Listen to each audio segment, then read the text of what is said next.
Bienvenidos vencedoras y vencedores, amigos facilitadores, a esta cuarta clase de Misión Riva. Esta es la continuación de la clase tercera que tenía que ver con la estructura económica que heredamos.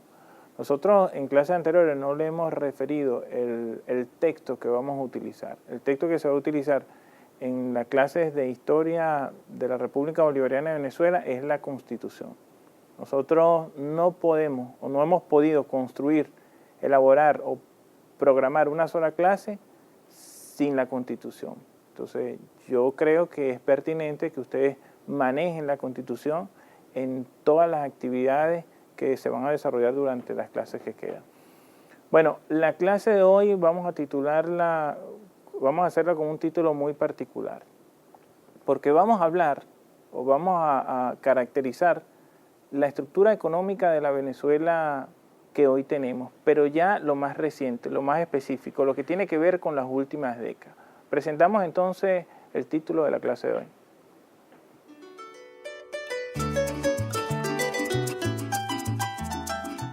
La estructura económica que heredamos.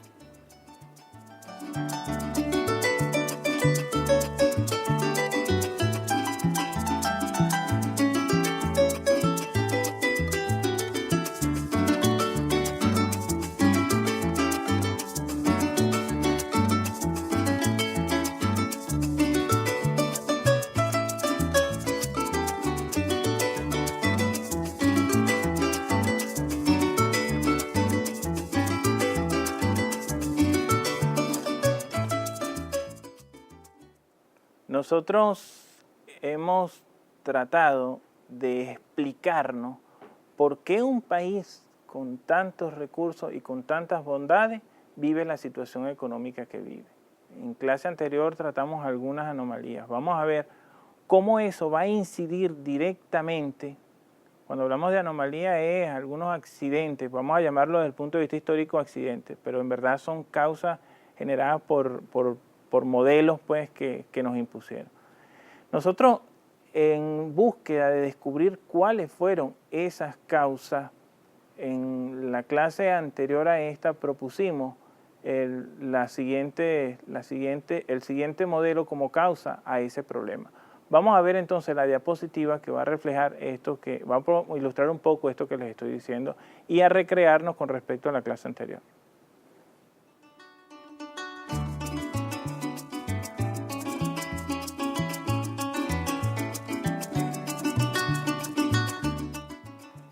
En ese momento nosotros decíamos que lo que había generado la crisis económica de la Venezuela actual estaba fundamentada en primer lugar por el modelo exógeno de antidesarrollo, por una economía monoproductora y monoexportadora y por una clase gobernante subordinada a los intereses transnacionales y que nosotros denominamos en ese momento oligarquía nacional.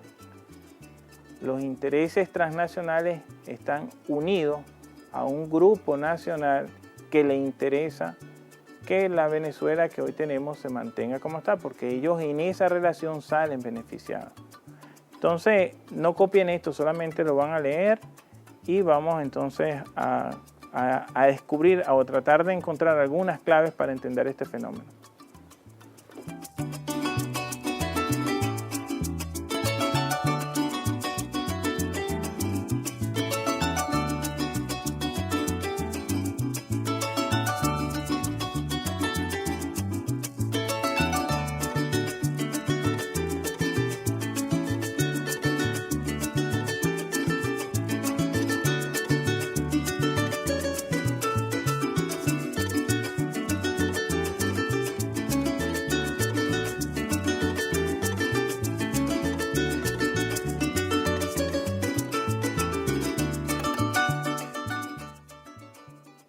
Nuestro país tiene una economía que está inmerso dentro de un modelo capitalista.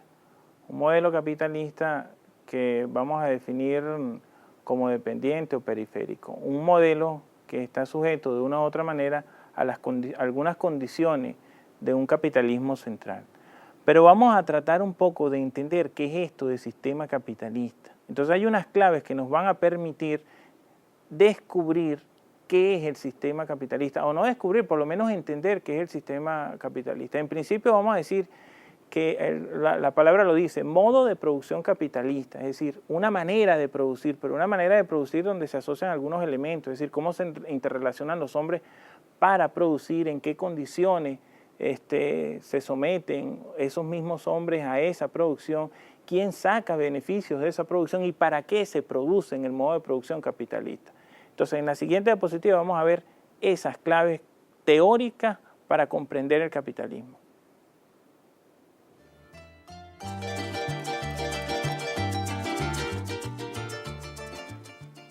Claves para entender el sistema capitalista. En principio tenemos que la economía en el cual se fundamenta el sistema capitalista no está al servicio del ser humano. Entendamos que cuando se habla de capitalismo, no para nada los objetivos centrales es el ser humano. Tampoco está dirigida a satisfacer consciente y de forma planificada las necesidades del ser humano. Esto tiene que ver con la primera. Si no está al servicio del ser humano, lo que se produce ahí no es para satisfacer las necesidades concretas del ser humano, sino que a veces se produce más. A veces se inventan necesidades para que se consuman. Y por último, este modelo está en función de la ganancia y a su apropiación privada. Es decir, aquí se produce no para el servicio del ser humano, sino que se produce principalmente para ganar, para obtener de ese producto alguna ganancia y apropiarse de eso, es decir, apropiarse de la plusvalía. Es decir, cuando nosotros producimos algo y vendemos eso que producimos, sabemos que lo que producimos no lo hacemos solos, ¿verdad? En las empresas trabajan obreros, trabajan empleados y el capitalista o el dueño de la empresa. Pero a la hora de repartir la ganancia, entonces alguien se apropia de eso. Ese que se apropia de eso es lo que nosotros hemos llamado burguesía, empresario, bueno, X.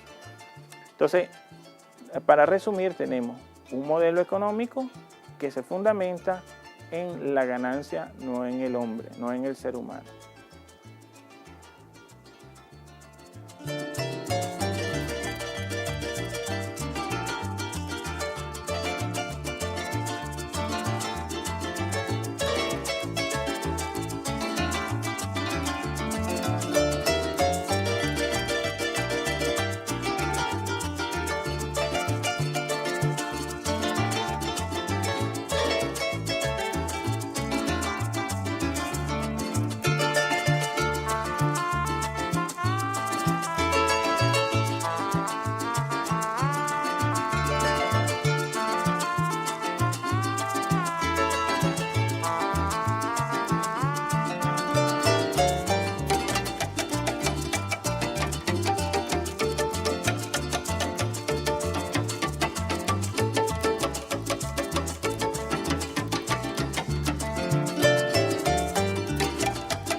Si lo más importante para el sistema capitalista es producir para ganar, es decir, para generar riqueza, y lo más importante no es producir para satisfacer las necesidades del hombre, ¿qué es lo que sucede? Que ese interés en obtener ganancia pasa inclusive por encima del ser humano. O sea, al sistema capitalista, y en el momento que estamos viviendo hoy, no le interesa absolutamente nada, no le interesa devastar bosques, no le interesa acabar con los recursos naturales, no le interesa inclusive explotar al hombre, lo único que le interesa es producir y ganar, producir y ganar, producir y ganar. Esto necesariamente genera algunas consecuencias. Esto genera consecuencias graves para todos los seres humanos, que llega incluso al límite de exterminar o poner en peligro la situación del ser humano y de todo ser vivo aquí en la Tierra. Vamos entonces a ver cuáles son esas consecuencias de este modelo salvaje del capitalismo que está llegando a una fase ya sin límite. Veamos entonces la siguiente lámina.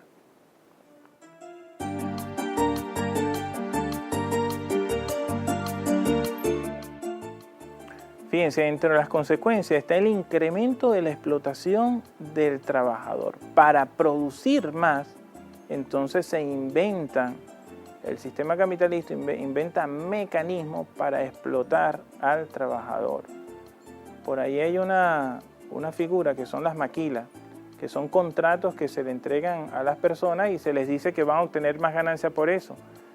Pero esa ganancia va de acuerdo a lo que ellos producen. Entonces hay gente que pasa 18, 20, 16 horas, 19 horas trabajando todos los días. Entonces ahí no es que solamente van a obtener ganancia, o van a tener ganancia a un costo muy alto, que es el costo de su propia vida, pues. El otro elemento es la desvaloración del trabajo, eliminando la contratación colectiva y la seguridad social. Esto de eliminar la contratación colectiva y la seguridad social tiene resistencia en los trabajadores. Entonces vamos a ver en el sistema capitalista un enfrentamiento de intereses entre los empresarios y el trabajador, que va a luchar precisamente porque su salario se mantenga en los niveles que tiene que mantenerse para poder vivir. Y el capitalista va a tratar de cercenar o limitar esas posibilidades, tratando de ahorrar costos y obtener mayor beneficio en la producción. Copien esto para pasar entonces a otros elementos que van a describir también las consecuencias de este capitalismo.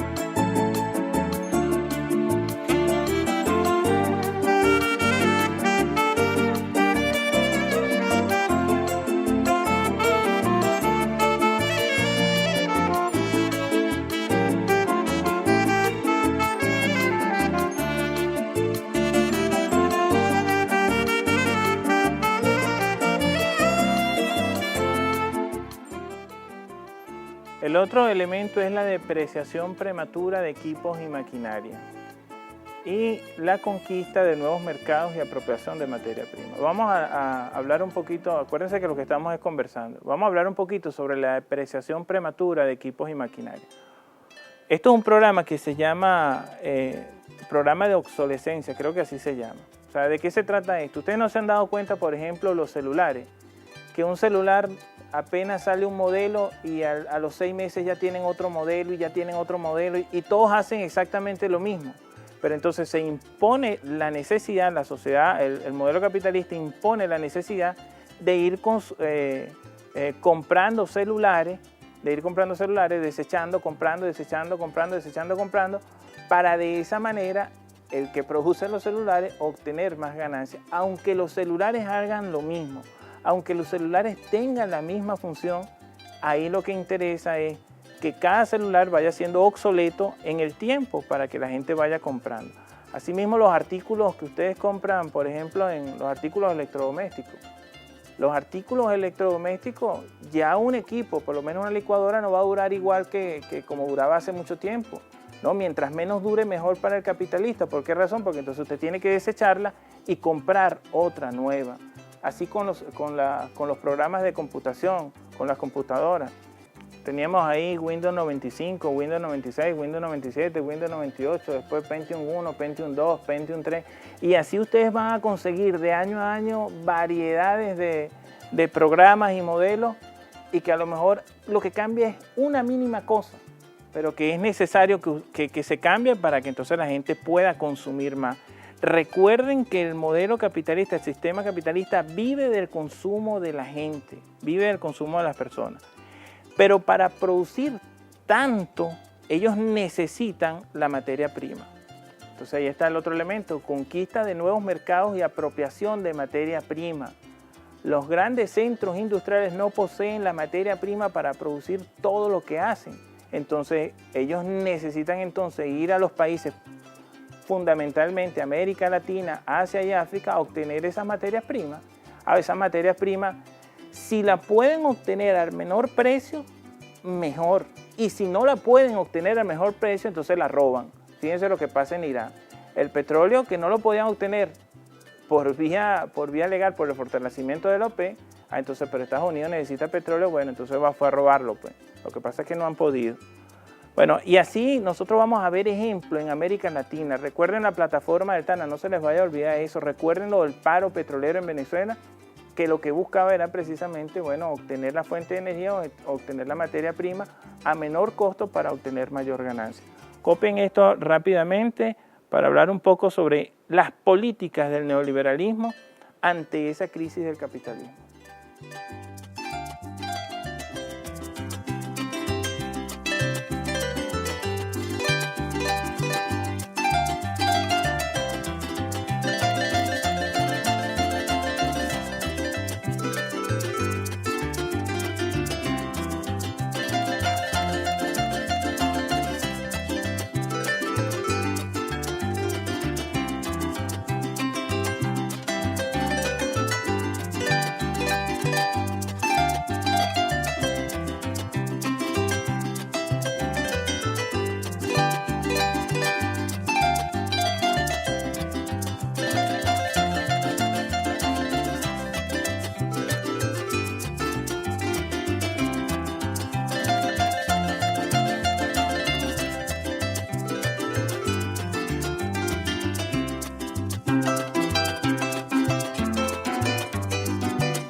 Entonces, ¿qué es lo que tenemos? Fíjense, la necesidad de producir.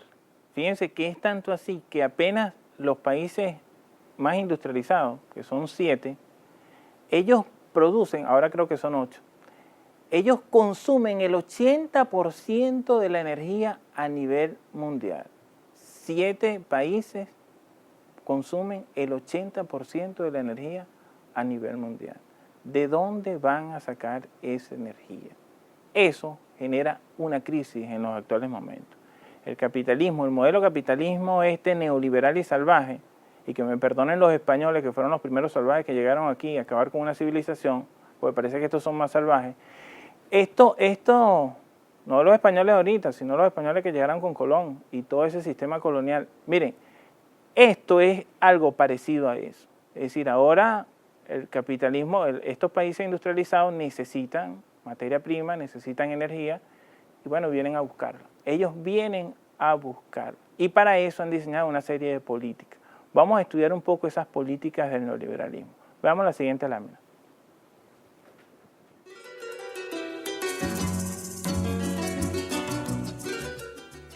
Políticas neoliberales y la crisis del capitalismo. Para que el capitalismo se pueda mantener, ellos necesitan algunos elementos. Pues, primero, la reducción del gasto público. Segundo, la privatización de los servicios públicos y empresas del Estado. Y tercero, apertura internacional, eliminando las barreras proteccionistas. Yo quiero que ustedes se fijen en estos 3 elementos. Hay otros, ¿no? Pero ahora vamos a fijar esos 3 elementos, porque después lo vamos a comparar con lo que pasó en Venezuela en las últimas décadas. Reducción del gasto público, privatización de los servicios públicos y empresas del Estado, los servicios públicos sean los básicos, educación, salud, agua, lo básico, pues. Y la apertura internacional eliminando barreras de protección, es decir, el ALCA.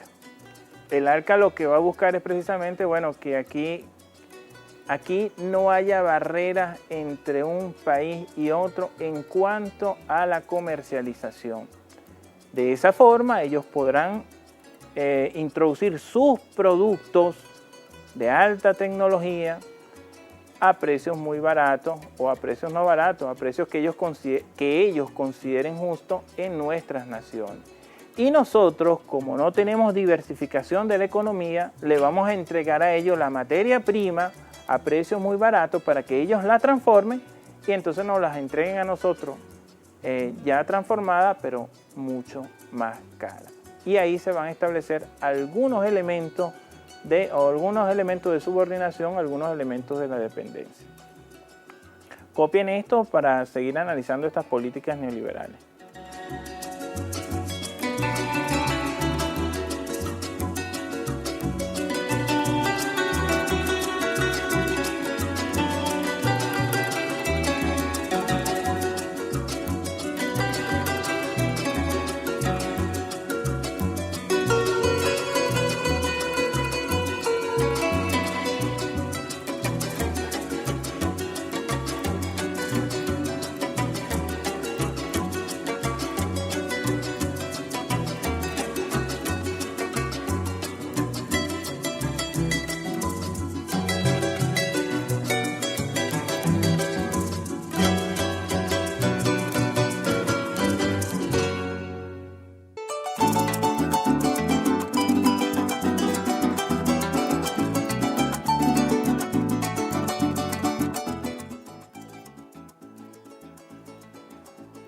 Fíjense, aquí tenemos otros elementos de estas políticas neoliberales. Control de materias primas y recursos naturales. Bueno, de eso ya hemos hablado un poco. Imposición de gustos y patrones de consumo. Eso tiene que ver con la cultura. Estén pendientes de eso. Y por último, homogenización cultural, eliminando la diversidad étnica e incrementando el endorracismo y el desarraigo. Si nosotros los venezolanos, si nosotros los latinoamericanos consumimos las cosas que por herencia nos deben gustar, y eso no está en manos del capitalismo internacional, el capitalismo internacional no va a tener ganancia. Por eso la necesidad de imponer las modas, porque las modas van a ser los instrumentos culturales a través del cual el capitalismo transnacional va a garantizar el consumo que nosotros los latinoamericanos y los venezolanos en particular consumamos lo que ellos producen. De ahí la necesidad de acabar con la cultura, de ahí la necesidad de acabar con las culturas tradicionales, con las culturas nuestras. Y para eso entonces tú tienes que tener una vergüenza étnica, una vergüenza racial.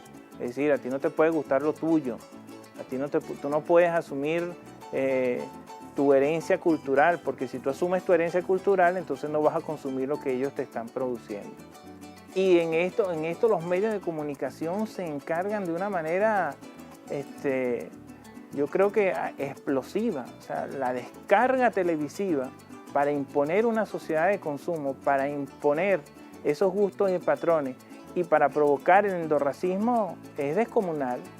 Traten de verlo en la televisión, fíjense ustedes en la televisión, no porque lo estemos diciendo aquí en esta clase, véanlo ustedes mismos, para que usted vea cuántos productos de lo mismo no hay y cuántos son hechos por nosotros mismos y cuántos tienen que ver con nosotros. Entonces, copien esto para entonces comparar algunas cosas que no se los voy a adelantar porque necesitamos dar una explicación previa.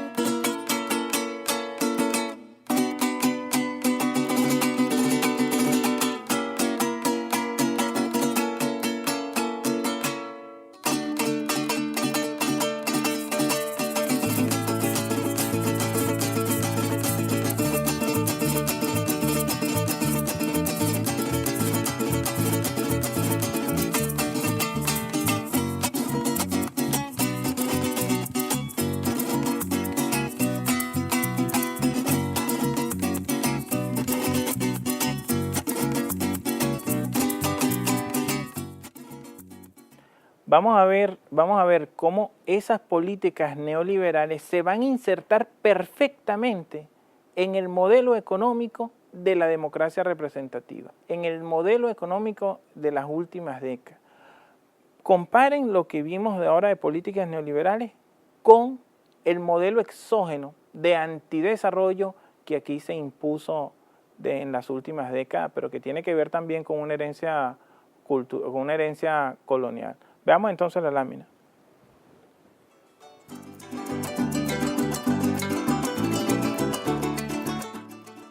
Modelo exógeno, copia fiel de los intereses transnacionales. Nosotros tenemos una economía monoproductora y monoexportadora. Solo vamos a producir la materia prima que necesitan los países industrializados para hacerse más ricos, para educar a sus hijos, ni siquiera para educar a sus hijos, para hacerse más poderosos. Segundo, y nosotros no vamos a quedar solamente con lo que nos queda, es el desecho, la miseria, el residuo. El segundo elemento es economía dirigida a satisfacer las necesidades de los centros industrializados. Nosotros solo producimos para satisfacer las necesidades de los países industrializados. Nosotros en este momento no producimos para satisfacer ni siquiera nuestras propias necesidades. En lo alimentario, en lo que tiene que ver con el vestido, con el calzado, etc. El otro elemento es que tenemos un poco de desarrollo industrial. ¿Y para qué vamos a tener un desarrollo industrial? Eso sería lo que tiene que ver con esas políticas neoliberales. Porque si los países industrializados van a producir todo, nosotros lo que necesitamos es entregarle a ellos la materia prima, que ellos produzcan, que ellos nos dominen y que ellos nos gobiernen. Copien esto.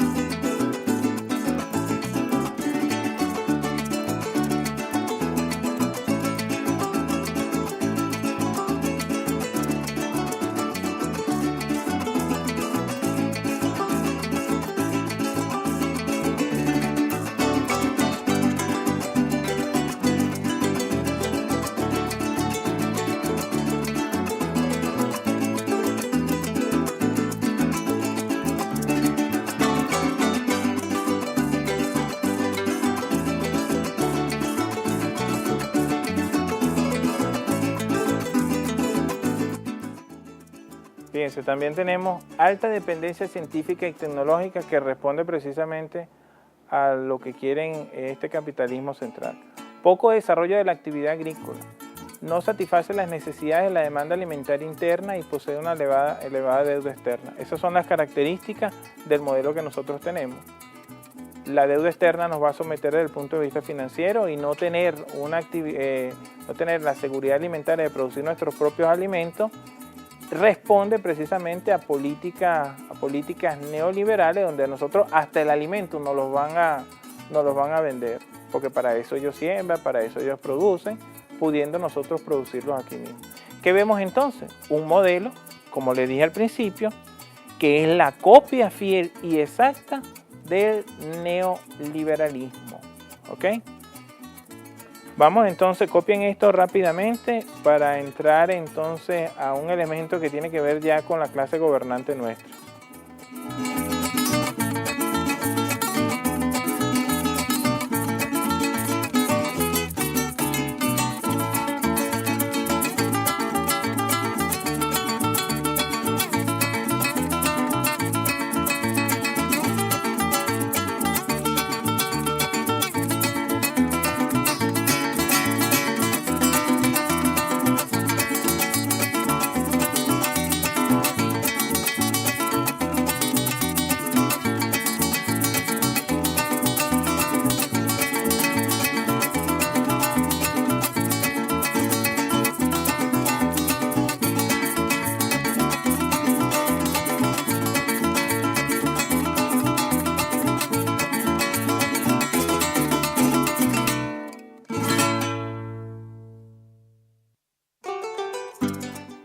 Ahora, esas políticas neoliberales no llegaron aquí solas, o no fue que las sembraron y nacieron, no.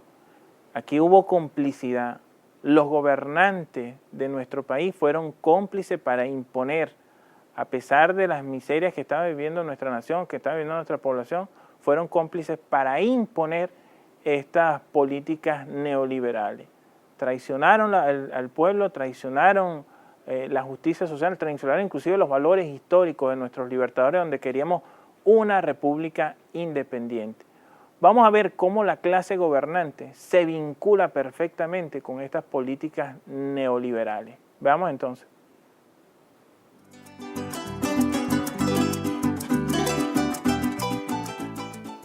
Clase gobernante subordinada a los intereses transnacionales. ¿Qué hizo la clase gobernante? En principio adoptó las medidas impuestas por el Fondo Monetario Internacional.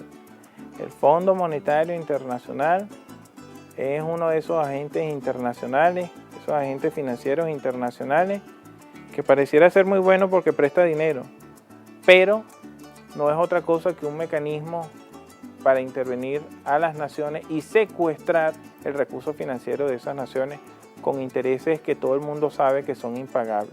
Ahora, la deuda externa que se adquiere a través de este Fondo Monetario Internacional o por medio del Fondo Monetario Internacional es en complicidad precisamente con la clase gobernante de los últimos tiempos. Privatización de las empresas del Estado. Para nadie es un secreto que durante los años 80 y 90, en las últimas 2 décadas, aquí la moda era privatizar todo. Privatizar las empresas telefónicas, privatizar las empresas siderúrgicas, privatizar inclusive la empresa petrolera, el corazón de Venezuela privatizado. Porque recuerden lo que dijimos, las políticas neoliberales, ellos necesitaban materia prima barata y esa materia prima barata la iban a obtener si nosotros le permitíamos privatizarla. ¿Sí? Porque ¿qué capital iban a invertir? Ellos mismos iban a venir a invertir y iban a sacar la riqueza al precio que ellos quisieran. ¿Y qué le quedaba al pueblo? Bueno, mucho menos de lo que le queda ahora. Copien.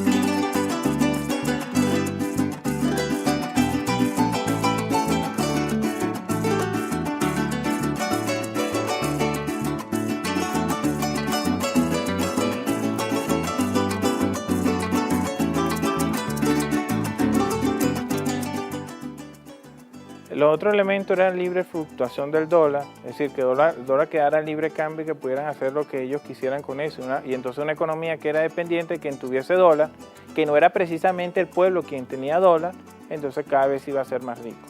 Reducción de barreras arancelarias, es decir, si el Estado no cobraba impuestos a aquellos que traían, aquellos que comercializaban, responde exactamente a las políticas neoliberales. Revísenla para que ustedes vean. Reducción de barreras arancelarias. La clase gobernante de aquí, principalmente Carlos Andrés Pérez y Caldera, que son los gobernantes de los últimos años, ante el proceso de refundación, ellos eliminaron las barreras arancelarias para que los productos extranjeros entraran aquí más fácil, entraran aquí y percibieran las mayores ganancias y que el Estado no le iba a cobrar nada. Eso responde a lo que decían a las políticas neoliberales de eliminar las barreras comerciales. Y por último, privatización de los servicios públicos. Educación, salud, aseo, electricidad, todo. Aquí había que privatizar todas las empresas del Estado. Fíjense que tan es así que en el año 1996 el presupuesto para la educación se redujo en un 40% y el presupuesto para la salud se redujo en un 60%. Recuerden lo que les dije, a el capitalismo no le interesa que el hombre se eduque, no le interesa ni siquiera que viva, lo que le interesa es ganar. Triste es que nosotros hayamos tenido una clase gobernante que se le haya rendido a los pies a estas políticas en detrimento de la sociedad venezolana. Gracias a Dios, en este momento todos ustedes pueden ir a estudiar, pueden ampliar sus conocimientos. Gracias a Dios se están mejorando con las misiones la salud del pueblo venezolano, que es la antítesis precisamente a esto que se estaba planteando.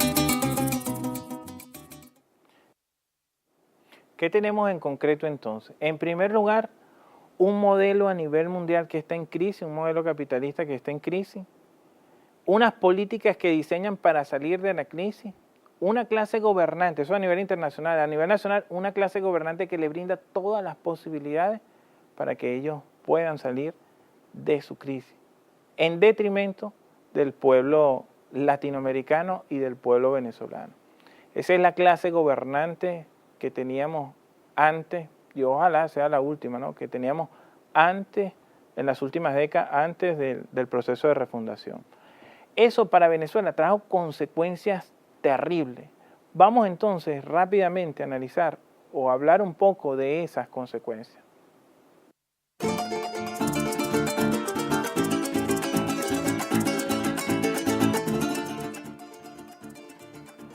Consecuencias económicas.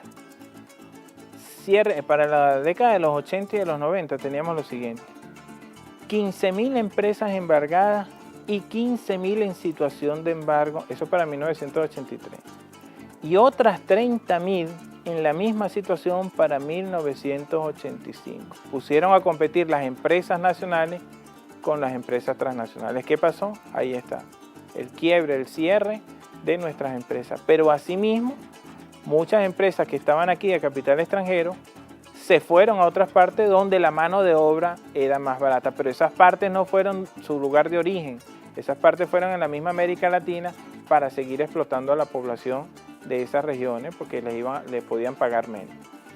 Eso generó también un desempleo por encima del 15%.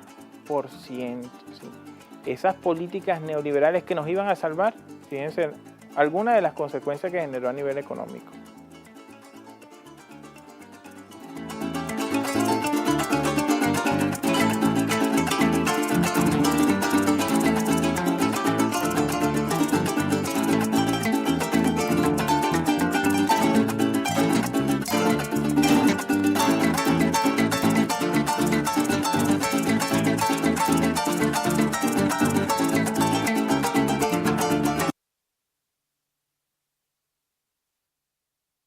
La inflación para el año 1994 supera el 70% y en 1996 el 103%. Eso que ustedes ven ahí tiene rostro del presidente Caldera y tiene rostro del presidente Carlos Andrés Pérez. Tiene otros rostros, ¿no? Pero lo más inmediato, como estamos analizando esos periodos, estos son los más inmediatos. Asimismo, una crisis financiera, cierre de bancos y financiamientos a otros. Ustedes saben qué significaba la crisis financiera. ¿Qué hizo el gobierno para solventar la crisis financiera? Le otorgó a los banqueros, a los bancos, 950.000 millones de bolívares, mientras se reducía el presupuesto en educación y salud. El chantaje de los banqueros fue tan grande que decían que si el gobierno no le entregaba la plata a este país se iba a acabar. Y los medios funcionaron tan bien que hasta daban ganas de llorar. A mí a veces no dormía pensando en los pobres banqueros que estaban quebrados, en los pobres banqueros que estaban quebrados. O sea, por Dios, esa era la clase política que nosotros teníamos. Esto no tiene precedente en la historia de nuestro país. Un gobierno que le entrega tantos recursos a los que precisamente tienen más recursos. El otro elemento era el incremento de la deuda externa. Fíjense que para el año 1985 se supera los 27.000 millones de dólares. Mi pregunta es, ¿dónde está el dinero?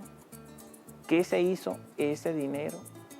¿Cómo se refleja ese dinero en el pueblo venezolano? Bueno, se lo dejo para la reflexión.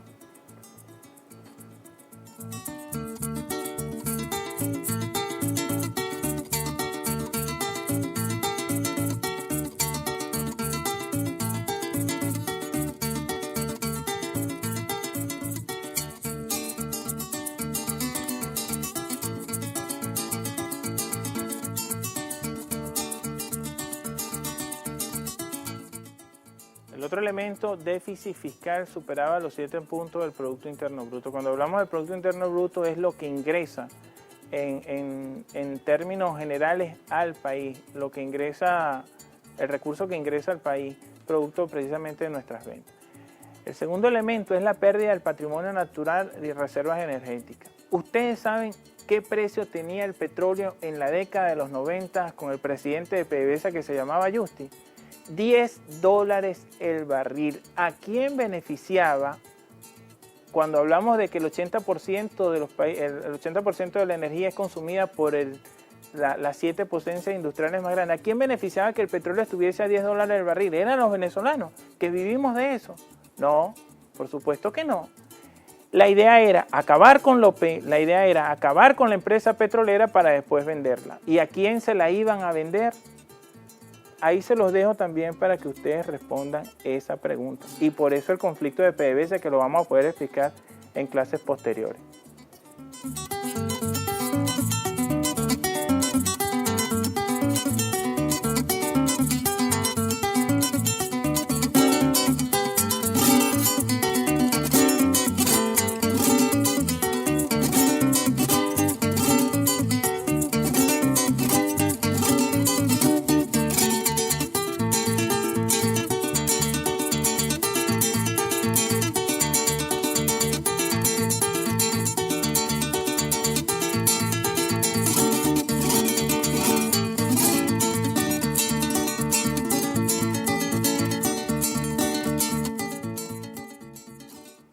Yo quiero decirles que nosotros no estamos inventando nada. Aquí pueden revisar el texto del profesor Carlos Lang, que nos ha ayudado bastante, pero también pueden revisar un libro que se llama Historia Mínima de la Economía Venezolana.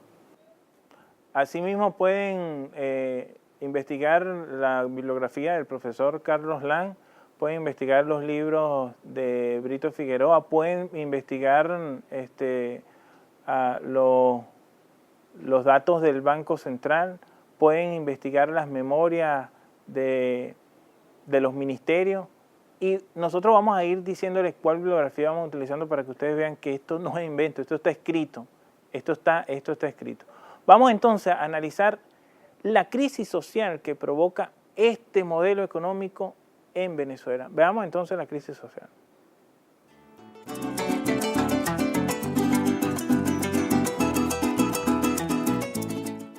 Asimismo, este modelo que la clase dominante nuestra se prestó para desarrollar en nuestro país, genera las siguientes crisis políticas y sociales. Incremento de la pobreza, exclusión social, represión, explosión social. Ustedes recuerdan el Caracazo, los saqueos, las manifestaciones. Ok, es eso, algo de eso. Deterioro de los servicios, la educación, la salud, las calles, la vivienda, el agua, los servicios eléctricos. Crisis asistencial educativa, de eso ya hablamos un poco.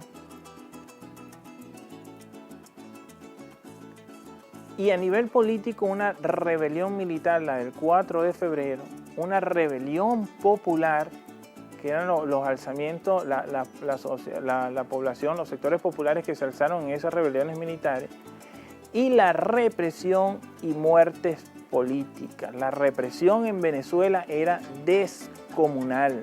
Se produjeron en el Caracazo aproximadamente de 3.000 a 5.000 muertos. ¿Quién responde por esos muertos?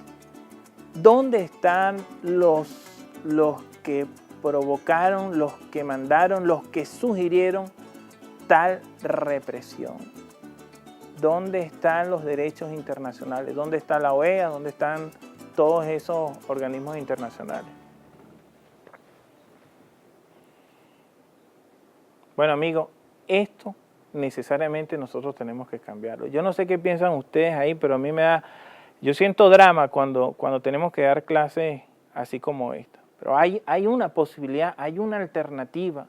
Nosotros tenemos que crear el modelo exógeno. Yo los invito a que desde el salón y en grupo comiencen a construir un modelo que sea distinto a esto. En las actividades está, que hablen un poco sobre el modelo endógeno. Bueno, nos vemos en la próxima clase, mucho optimismo. Nosotros estamos destinados por la historia, por la que estamos construyendo, a vencer. Nuestra herencia es herencia de gloria. Nos vemos entonces en la próxima clase.